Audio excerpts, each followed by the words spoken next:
বলছে দুধের মধ্যে ঘি আছে, লবণী আছে, ছানা আছে, মাখন আছে, কিন্তু তুমি যদি দুধের মধ্যে নেমে যদি তুমি খোঁজো, তার মধ্যে এতটুকু ঘি, লবণী, মাখন পাবে না।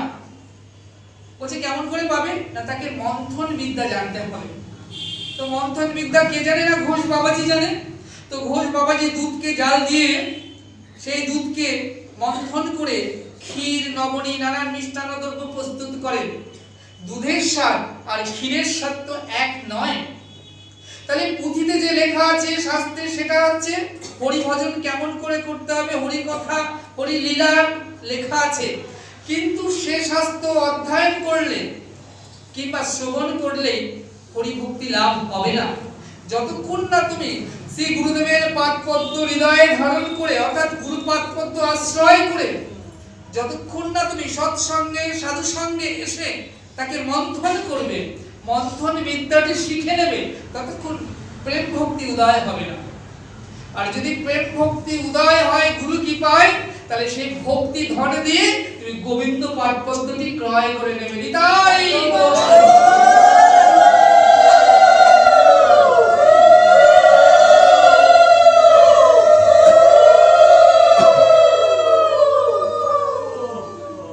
শ্রীমান মহাপ্রভু গোদাবরীর তটে রায় রামানন্দকে প্রশ্ন করেছিলেন, আচ্ছা বলো তো রামারায়, এই জগতে সব থেকে বড় ধন কোনটি,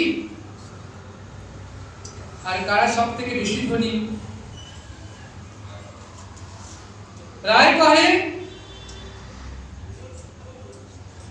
ধনের মধ্যে বা সম্পত্তির মধ্যে সেই সম্পত্তি গুণী কৃষ্ণ প্রেম ধন আছে যার, সে মহাধনী।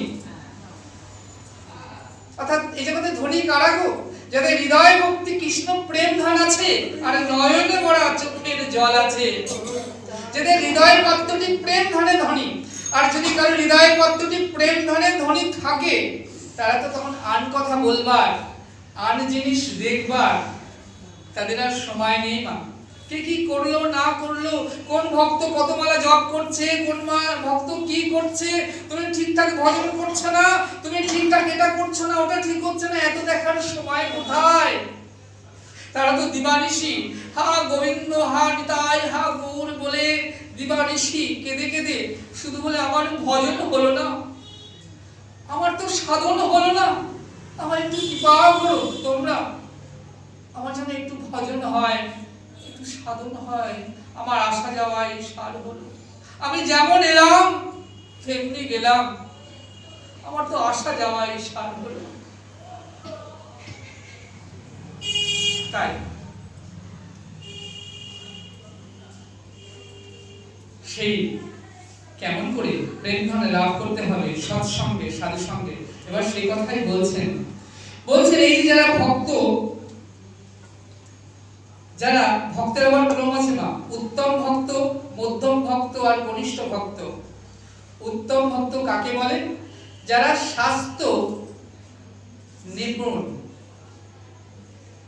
যারা ভজন করেন শাস্ত্র নিপুণ, এবং যারা ভজনের মাধ্যমে নিজে তরে যাবে এবং অন্যকে তরাবে। যেমন তরি নৌকা, তরি কি করে? নিজে জলে ভাসে, যে তাতে চড়ে তাকেও ভাসিয়ে কুল কিনারায় নিয়ে যায়। উত্তম ভক্ত তরি সম। মধ্যম ভক্ত কাকে বলে না? দৃঢ় শ্রদ্ধা আছে যার, শাস্ত্র সুনিপুণ নয় কিন্তু অন্তরে দৃঢ় শ্রদ্ধা আছে, কৃষ্ণকে মানে ভজন করে, পুজো পাঠ অর্চনা করে, মধ্যম ভক্ত। আর কনিষ্ঠকে না, শাস্ত্র জ্ঞান সুনিপুণ নয়, অর্থাৎ শাস্ত্র জ্ঞান নেই, সুনিপুণ, দৃঢ় শ্রদ্ধা ততটা নেই, আছে। শাস্ত্র বলেন ধীরে ধীরে একদিন সেই কনিষ্ঠ হবে উত্তম। বলছে তিনটে নৌকা, একটা লোহার নৌকা, একটা কাঠের নৌকা, একটা সোলার নৌকা, জলে ভাসিয়ে দাও। বলছে তিনটে নৌকা আবার ফুটো করে ছিদ্র করে দাও, দেখবে কি হবে? লোহার নৌকাটি ডুবে যাবে, কাঠের নৌকাটি ডুবে যাবে, কিন্তু সোলার নৌকা একটা কেন শত ছিদ্র করলেও ডুববে না। এই জগতে যারা ভজন নিষ্ঠা, তারা জগতে ডোবে না। কালের কোলায় এলেও তারা মহাসাগরে ভেসে থাকে, গোবিন্দ এসে তাদেরকে কি করেন, সৎভাবে নিয়ে চলে যান। তুমি এক বস্তা লোহাকে জলের মধ্যে ফেলে দাও, দেখো এক্ষুনি ডুবে যাবে। অর্থাৎ এক মণ লোহা যদি হয়, তাকে জলের মধ্যে ফেলে দিলেই কি হবে, লোহাটা ডুবে যাবে। কিন্তু লোহা যদি কাঠের সঙ্গ পায়, অর্থাৎ ওই এক মণ লোহা দিয়ে একটি তড়ি বানাও, নৌকা বানাও, দেখবে কিন্তু নৌকাটা ডুবছে না। এক মণ লোহা আছে, পেরেক আছে তার সাথে, কেন ডুবছে না? না সৎসঙ্গ, সাধু সঙ্গ পেয়েছে যে। তাহলে সাধু সঙ্গের মহিমা কি? না যে ভক্ত নিজে ভজন করবে, অন্যকে ভজন করাবে। আমি শুধু হরিবাসরে যাব না, অন্য কেউ নিয়ে আসবো, চলো না। আজকে দেখো এই মন্দিরে, পবিত্র লোকনাথের মন্দিরে আজকে শ্যাম বাবা আসবে, হরিকথা বলবে, চলো একটু হরিকথা শুনে আসি। কত কথাই না জীবনে শুনলাম, পরবর্তী উন্নতি হয়নি। দিবসের রজনী আবলে তাবলে কতটা পাচাল পারো, অমন শত কথার মাঝে একটি বারো তুমি হরি বলিতে নারো। বলেই দেখো না, একবার যদি তুমি হরি বলো, হরি এসে তোমার বসবে কোথায়? হৃদয় দ্বারে, হৃদয় মন্দিরে এসে হরি বসবে। তুমি যাবে হরির দ্বারে, হরি এসে বসবে তোমার হৃদয় আসরে। দেখবে তখন হৃদয় মন্দিরটা আলোকিত করে গোবিন্দ বসে আছে। তখন হরি কথা অন্তরে গিয়ে দাগা দেবে, মনে গিয়ে দাগা দেবে। তখন আর আন কথা ভালো লাগবে না, সংসারের কথা কিচ্ছু ভালো লাগবে না। তখন মনে হবে সন্ধ্যা হলেই কোথায় গিয়ে বসতে পারি, একটু হরি কথা, একটু ভাগবত কথা, একটু সৎসঙ্গ, একটু সাধু সঙ্গ, কেমন করে লাভ হবে। মদ্যপ ব্যক্তি যেমন সন্ধ্যা হলেই মদ খোঁজে, লম্পটে ব্যক্তি যেমন কি হয়, সন্ধ্যা হলেই লম্পটে তার প্রয়োজনীয় বস্তু খোঁজে। তৃষ্ণার্ত ব্যক্তি যেমন তৃষ্ণা হলে জল খুঁজবে, ক্ষুধার্ত ব্যক্তি যেমন ক্ষুধা পেলে খাবার খুঁজবে, তেমনি এই জগতে যারা হরি ক্ষুধায় জেগেছে, যাদের অন্তরে কৃষ্ণ ক্ষুধারূপ পিপাসা জেগেছে, সন্ধ্যা হলে তারা স্থির থাকতে পারবে না। কোথায় একটু হরি কথা হবে, কোথায় একটু কৃষ্ণ কথা হবে, কোথায় একটু ভাগবত কথা হবে, ছুটে চলে আসবে সেই কথা। কারণ এই কথা, হরি কথা, এই যে অল্প শুনে স্বাদ মেরবার কথা নয়, হরি কথা। তাই দেবর্ষিপাদ এর কাছে বসে কি হলো না, ওই কয়েদি হরি গুণ কীর্তন করছেন, প্রসাদ পাচ্ছেন, তার সন্তান ভক্ত, জাত ভক্ত হয়ে জন্মগ্রহণ করছেন। আর দেবর্ষিপাদ যে সে ভক্ত নয়, উত্তম ভক্ত।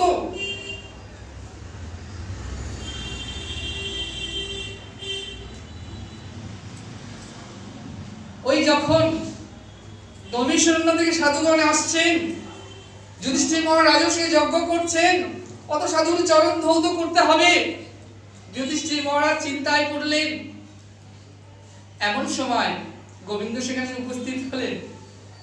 বলেন, ধর্মটা দেখি আপনাকে বড় চিন্তিত দেখাচ্ছে, আপনার চিন্তার কারণ কি?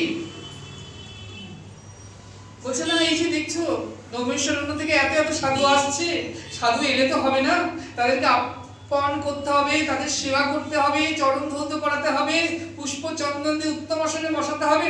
ওমা গিরে, তোমার সাধু এলো, তুমি সেবা করলে না, সেবা দিলে না, তাহলে তোমার সেবা করা হলো না।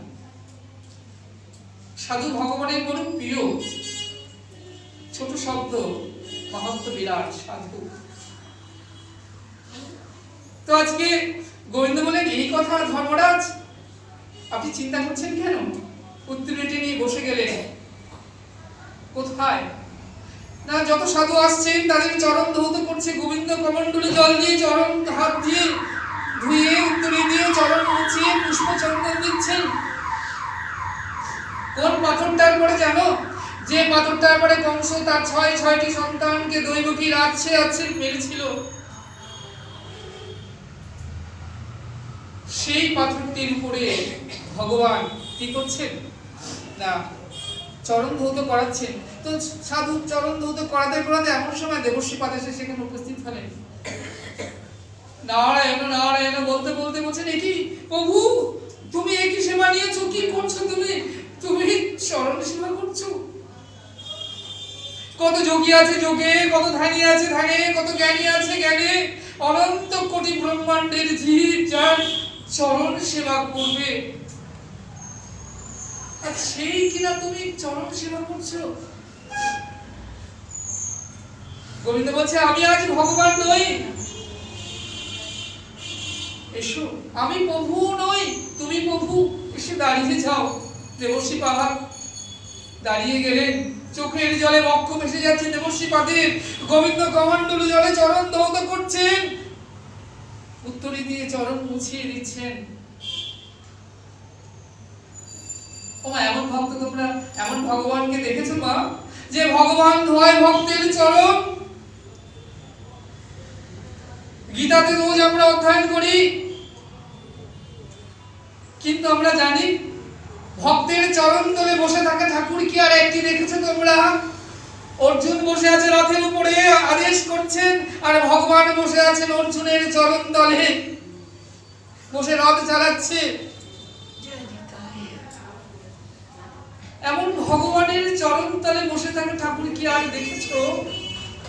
মহাজন বললেন, যদি ভজন করতে হয় ওই হরি ভজন করো, যদি থাকতে হয় ওই রাঙা চরণ গোবিন্দ চরণে থাকো, আর যদি ডাকতে হয় চোখের জলে দুটি বাহু তেলে, হা গোবিন্দ তোমার হলাম বলে ডাকো তাই।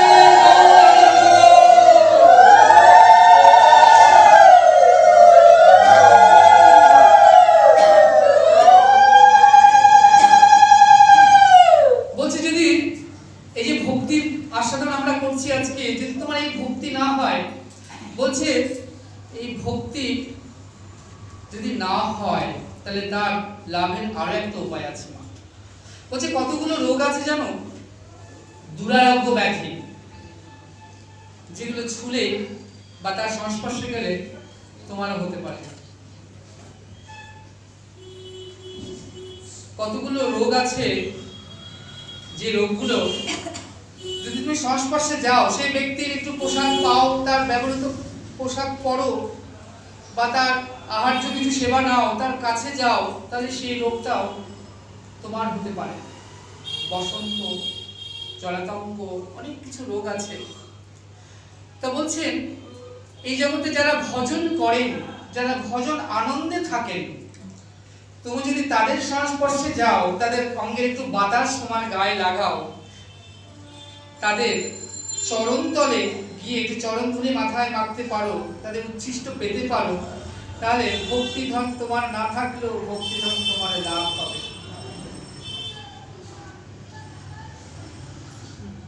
বেদ বিদ্যা কিছু না জানো তো সে যদি গৌরাঙ্গ করে সার, নয়ন নন্দ ভানে সেই তো সকলেই জানে, সর্বসিদ্ধি করো তলে তার। বলছেন চারি বেদ সরদর্শন লোভিয়া যে জন গৌরাঙ্গ নাহি ভজে, লোচন বিহীন জন অন্ধের দর্পণ কিবা তার কাজে। বলছে তুমি অনেক শিখেছো জগতে, অনেক পাণ্ডিত্য অর্জন করেছো, বাড়িতে কম্পিউটার আছে, সারা বিশ্বের খবর রাখো, চারি বেদ সরদর্শন অধ্যয়ন করেছো, লোভিয়া যে জন, কিন্তু গৌরাঙ্গ নাহি ভজে, তোমার আরাধ্য বস্তু সাধ্য বস্তুকে তুমি ভজন করলে না, জানলে না। লোচন বিহীন যে জন অন্ধের দর্পণ কিবা তার কাছে। অন্ধ ব্যক্তির কাছে যেমন একটা দর্পণের কোনো মানে রাখে না, তেমনি এই জগতে তারও কোনো মানে হয় না। আবার বলছেন বেদ বিদ্যা কিছু না জানো তো, তুমি অনেক পড়ালেখা জানো না, বেদ বিদ্যা অনেক গ্রন্থ শাস্ত্র কিছুই পড়নি, সেটি গৌরাঙ্গ করে সার। তুমি শুধু এই জগতে সকল বস্তু অসার জেনে, গৌরের চরণ সার জেনে যদি সেই চরণটাকে আঁকড়ে ধরে রাখতে পারো, সেটি গৌরাঙ্গ করে সার, নয়নানন্দ ভানে সেই তো সকলে জানে, সর্বসিদ্ধি করো তলে তার। বৃন্দাবনে বা এমন রাধাকুণ্ডে এমন এমন মহাজন আছেন যাদের পিতারা কোটি কোটি টাকার মালিকের সন্তান, কেউ আমেরিকা, কেউ রাশিয়া, কেউ বিদেশ, নবদ্বীপ থেকে অনেকে আছে, আমাদের বাংলার অনেক ভক্তরা আছে, দেখবে কেমন করে ভজন করছে, রাধাকুণ্ডে তলে করে কেমন করে রাধাকুণ্ড পরিক্রমা করছে। তোমার মোবাইলে চার্জ ফুরিয়ে গেলে কিন্তু আর ফোন আসবে না, কথা হবে না। এই দেহ মোবাইলটা চার্জ দিতে গেলে তো রাধা কুণ্ডে গিয়ে চার্জ দিতে হবে, ভজনে চার্জ দিতে হবে, না হলে ভক্তি মহারানী শুকিয়ে যাবে, ভক্তি অবলুপ্তি হয়ে যাবে, তখন ভোগ এসে তোমাকে আঁকড়ে ধরবে, ভজন হবে না। তাই সেখানে কি হয় না, অনেক মহাজনেরা আছেন যারা জীবনের সকল ঐশ্বর্য, সকল সুখ, সকল প্রাচুর্যকে ত্যাগ করেছেন আমার গৌরকে ভালোবেসে।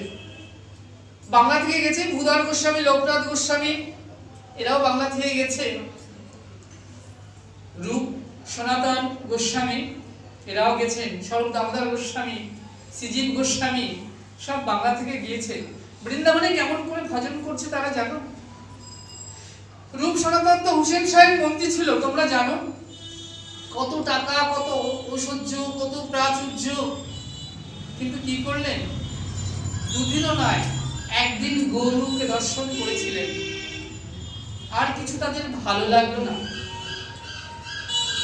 মহাপ্রভু যখন মালদায় এলেন, রূপ সনাতন তখন হুসেন শাহের রাজমন্ত্রী। তো যখন এলেন, হুসেন শাহ বললেন, ওই যে সন্ন্যাসীটা এসেছে আমার রাজ্যে, লক্ষ লোক তার পিছু ছোটে বিনা দানে, দেখিস ওই সন্ন্যাসী কি চায়? সে কি আমার রাজ্যটাকে হরণ করে নিতে চায়? তার অভিলাষ কি? নাকি সে কোনো গুপ্তচর? রূপ সনাতনের অনেক দিনের মনের বাসনা ছিল, তো আজকে যেমন মনে হলো, ভগবানের কৃপা লাভ হলো। তাই রূপ সনাতন যখন পৌঁছালেন, দেখলেন মহাপ্রভু সন্ধ্যাকাল একটি বৃক্ষ নিচে বসে আছেন, দ্বারে নিত্যানন্দ মহাপ্রভু। মুসলমান যুগ, কালো কাপড়ে মুখ ঢেকে সেই প্রথম রূপ সনাতন এসেছিলেন। কোথায়? সেই এসেছিলেন গৌর দর্শন করবেন বলে, নিতাই দর্শন করবেন বলে। যখন এলেন সেই রূপ সনাতন, তার পূর্বকৃত নাম ছিল দাবির খাসার সাগর মল্লিক।